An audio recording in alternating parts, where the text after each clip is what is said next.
Salut les amis, aujourd'hui c'est avec un grand plaisir qu'on se retrouve parce qu'on va pas bivouaquer dans une tente cette fois-ci, mais sûrement dans une cabane, la cabane du Joyeux ou la cabane du Chabot, ça dépendra si elles sont ouvertes et disponibles. Aujourd'hui je suis accompagné d'une petite Atreus, ça sera mon compagnon de route, et on est parti du coup du petit village de chasse un peu au-dessus de Villars-Colmar, et je pense qu'on va en avoir pour à peu près 2 heures de marche, 1h30, 2 heures, ouais. Donc voilà, je vous souhaite un bon visionnage et je vous laisse sur l'intro. Allez, ciao!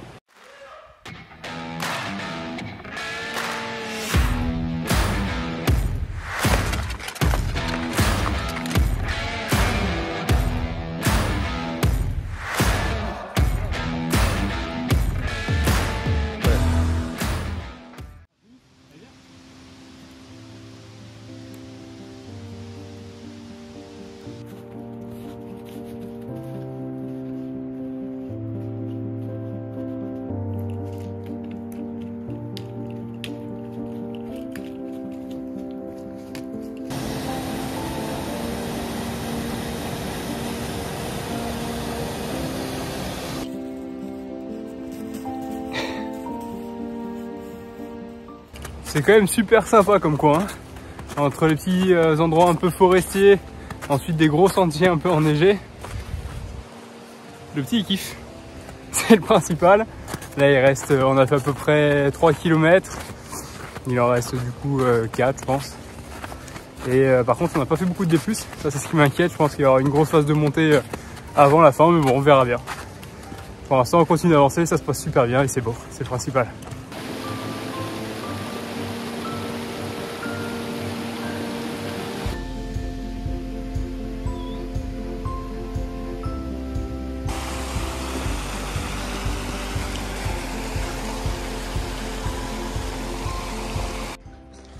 Je sais pas si vous êtes comme moi quand vous voyez ce genre de bâtisse, mais déjà je me demande qu'est-ce que ça donnerait si c'était rénové. Et surtout, regardez la vue qu'il y a. Il y en a un qui serait bien content là d'avoir un aussi gros jardin juste à côté. Et moi aussi d'ailleurs.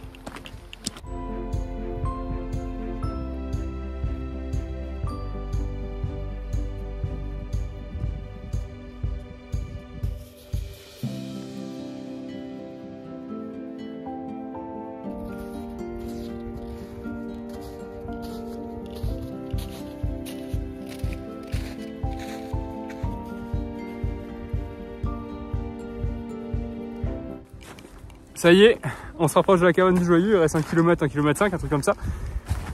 Mais en tout cas ça monte pas souvent, mais alors quand ça monte bien. Il y a des bonnes petites côtes, sachant que c'est dans la neige donc c'est un peu plus fatigant. Mais c'est magnifique. C'est magnifique.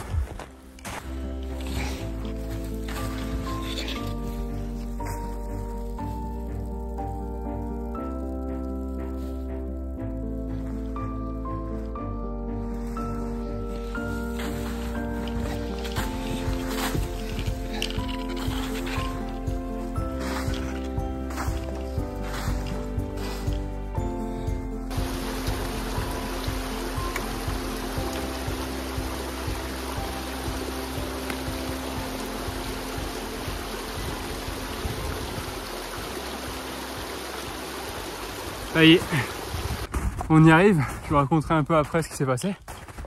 C'était un peu galère, mais on est arrivé à la cabane. Cabane Joyeux. Par contre, c'est le moment de vérité. J'espère que c'est ouvert parce que mine de rien, il commence à faire bien froid. Et je me vois mal avancer à la frontale cette nuit pour rentrer. Au cas où si jamais j'ai pas d'abri. Du coup, c'est le moment de suspense.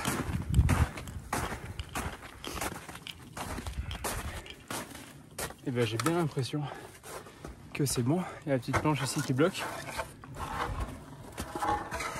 Voilà. Ça a l'air de s'ouvrir.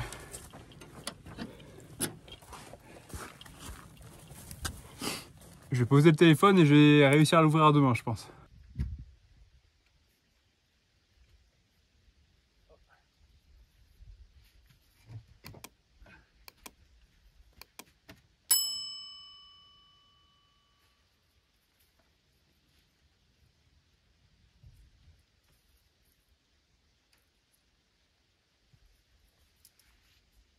Bon les amis, en tout cas ça fait plaisir d'être arrivé.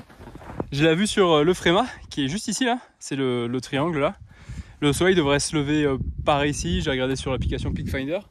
Et sans plus tarder, je vais vous montrer l'intérieur de la petite cabane, la cabane de Joyeux qui a 1936 mètres. Du coup, c'est à peu près les deux cabanes, Chabot et Joyeux, sont plus ou moins configurées pareil. C'est-à-dire qu'il va y avoir une mezzanine là-haut, un poêle. Là-haut, on peut mettre facile 4-5 couchages. Il y en a un autre en bas. Et il y a de quoi faire, c'est-à-dire qu'il y a les plaques avec du gaz, il y a une autre bonbonne ici. Franchement, c'est sympa. Puis c'est lumineux, mine de rien. Et il y a une sacrée vue. Bon, mission bois. C'est le plus important là, pour l'instant, parce qu'il reste pas grand-chose. Et puis j'ai pas envie de trop bouffer dans les réserves déjà faites. Du coup, je vais prendre ma scie et j'y vais.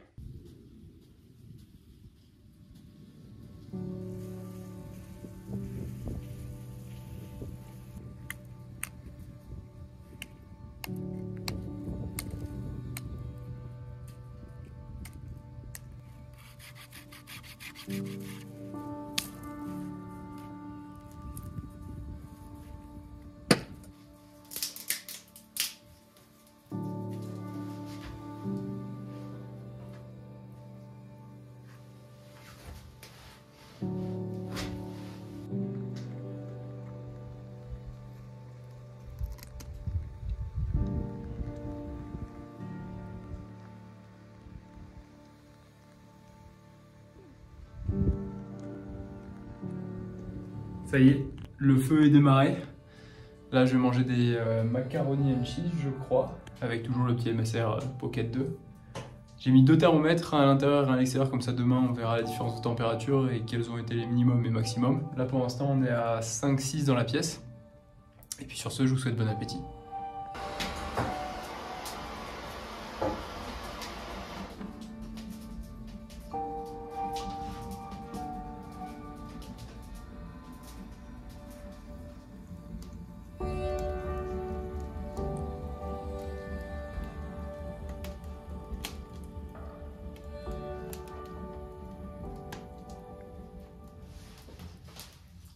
Bon les amis, j'ai profité des dernières lueurs de la bougie et puis des dernières chaleurs du feu avant d'aller me coucher pour vous raconter pourquoi j'ai autant galéré à arriver à la cabane. Alors déjà ça vient d'un point tout simple, c'est que j'ai sous-estimé la quantité de neige qu'il y a à avoir. Au début tout allait bien, c'était sentier, terre, neige, c'était nickel jusqu'à la moitié plus ou moins.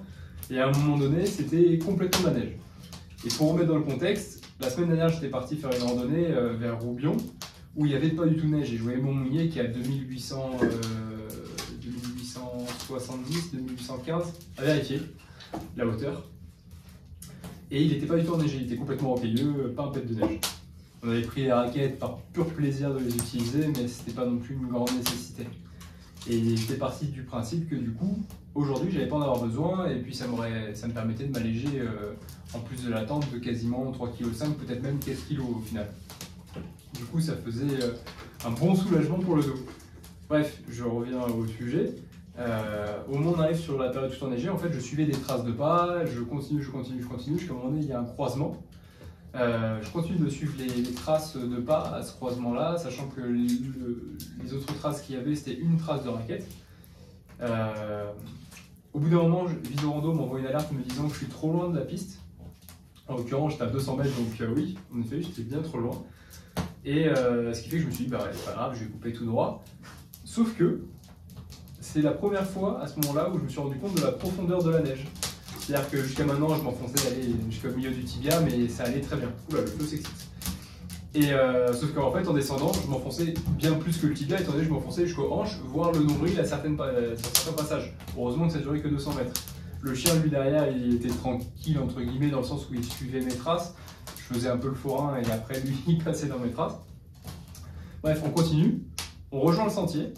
Et à partir de ce moment-là, je me suis dit que ça aurait pu être utile des raquettes, parce que même si on s'enfonçait pas constamment une fois qu'on a rejoint le sentier, il y a eu des phases où j'étais au genou, et pareil, ça devrait peut-être aller peut-être des centaines de mètres, 50, 100 mètres, par-ci, par-là.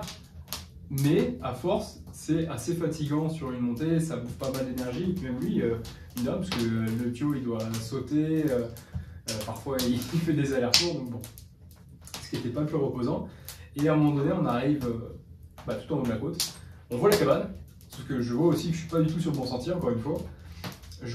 En fait, si vous voulez, je suis arrivé sur une hauteur, un versant, Et il y avait une rivière qui contournait tout ce versant-là, et il y avait le panneau de la rando qui était bien plus loin à droite.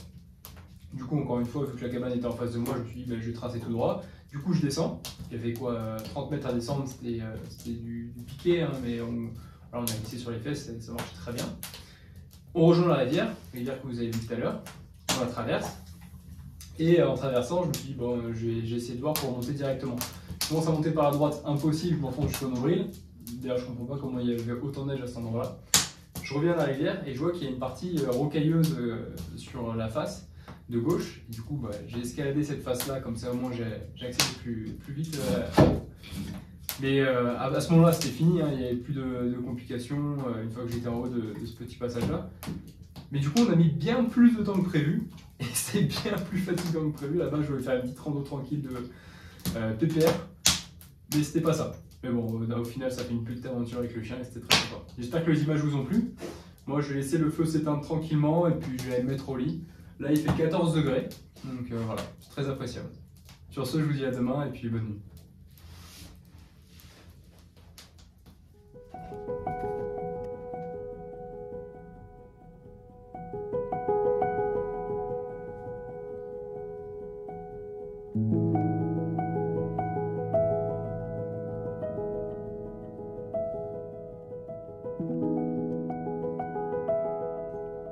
Salut les amis, ça y est, le campement est quasiment levé.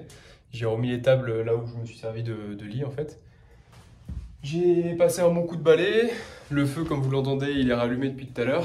Quand ce matin je me suis réveillé, il faisait 4 degrés, là on a 11,5. D'ailleurs je vais vous montrer les températures, je ne sais pas si vous allez bien voir. Mais au plus chaud on a eu quasiment 15 degrés, 14,9. Et là en ce moment il fait 11,2, 11,3. Et au plus froid, 4 degrés. Et ce que je me demande, c'est combien il a fait dehors. Sachant que là en ce moment il neige. Depuis ce matin, là, il y a eu des grosses rafales, vers, je pense que c'était des bonnes rafales à 50-80 km/h. Et là, du coup, on a du -1 dehors, là. -1, au plus froid, il a fait -2 à l'extérieur. Et sinon, le plus chaud, c'était hier soir, du coup, quand j'ai posé le thermomètre, il faisait 5,5 degrés. Mais voilà, on voit même sur le thermomètre que ça a un peu gelé. Du coup, c'est une bonne nuit fraîche et j'étais bien content de ne pas dormir en tente parce que vu le vent qu'il y a eu, et bon, le froid ça serait passé, mais le vent ça aurait été un gros souci, je pense. Sur ce, je vais manger un petit morceau. Je vais pas manger de lyophilisé parce qu'il me reste plus beaucoup d'eau et les rivières là sont en contrebas et les points d'eau qu'il y avait à proximité des cabanes, forcément ils sont gelés. Du coup, là, je mange et je pars vite parce que j'ai pas envie que ma voiture se fasse bloquer dans la neige. Du coup, voilà, allez, je vous montre tout ça.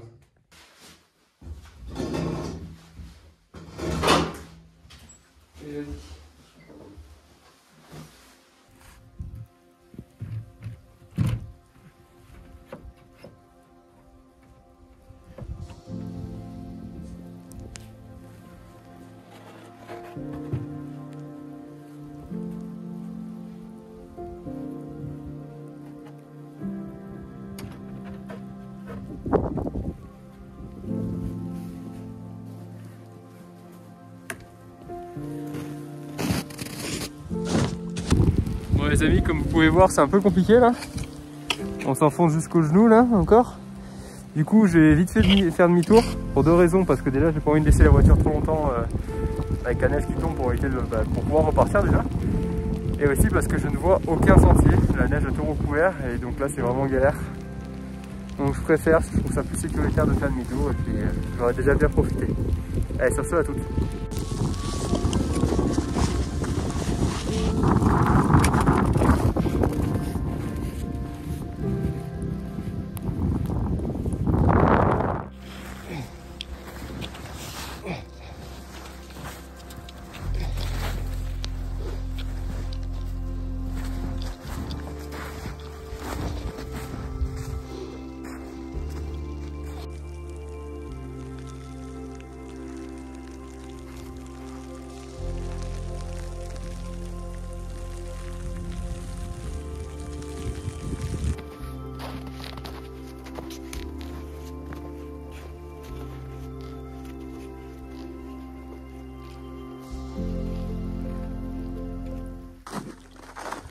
Bon les amis, on a fini à peu près la phase où c'était un peu compliqué techniquement, dans le sens où on s'enfonce à H24 jusqu'au genou.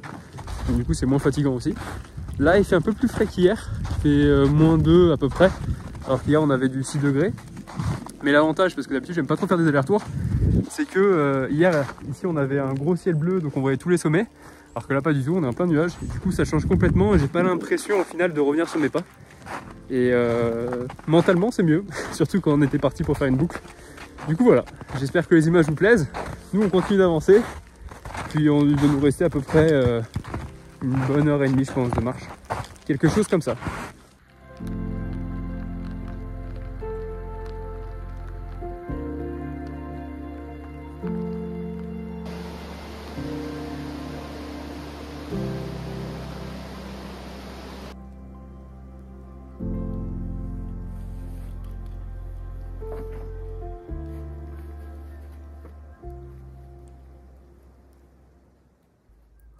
Bon les amis, comme vous pouvez le voir, l'aventure est complètement finie, je suis arrivé chez moi. Ça fait même plusieurs jours que je suis rentré. J'ai eu le temps de commencer le montage et je suis assez content des images. J'espère que vous ont plu, n'hésitez pas à liker, commenter, partager. Et j'espère que ces petites aventures partagées avec vous vous plaisent encore. Sur ce, je vous laisse sur l'outro et on se dit à la prochaine. Allez, ciao!